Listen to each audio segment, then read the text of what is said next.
The other extreme is Pakistan, steeped in fanaticism and terrorism, and a serial borrower from the IMF.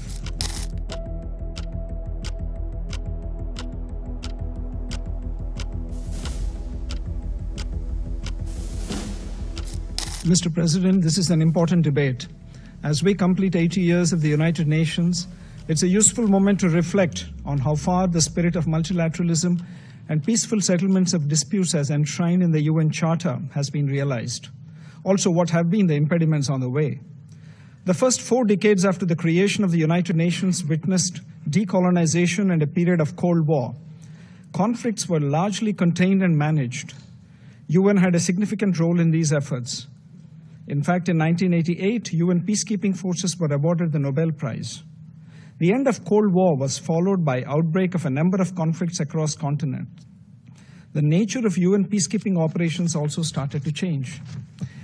In the recent decades, the nature of conflicts has transformed with the proliferation of non-state actors, often proposed and propped up as proxies by state actors, and cross-border funding, arms trafficking, training of terrorists, and spread of radical ideologies facilitated by modern digital and communication technologies. The future trajectory of UN peacekeeping operations is also under serious debate. At the same time, peace building has also acquired greater salience in discussions.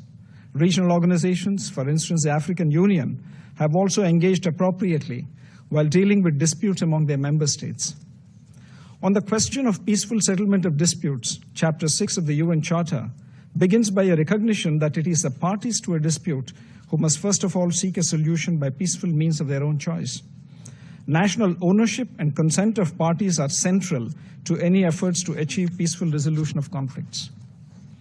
There should also be a serious cost to states who violate the spirit of good neighborliness and international relations by fomenting cross-border terrorism.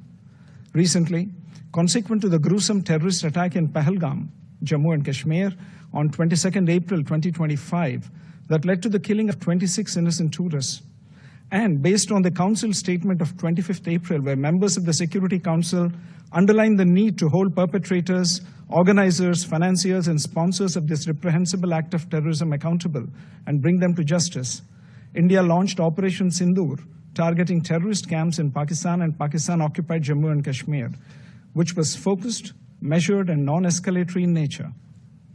On achieving its primary objectives, a cessation of military activities was directly concluded at the request of Pakistan. Mr. President, there cannot be one standard approach to dispute resolution. The changing circumstances and context also need to be taken into account while considering any such efforts. India, as a responsible actor and a founding member of the United Nations, has always actively engaged constructively with partners, especially at the United Nations, in collectively working towards a more peaceful, prosperous, and a just and equitable world.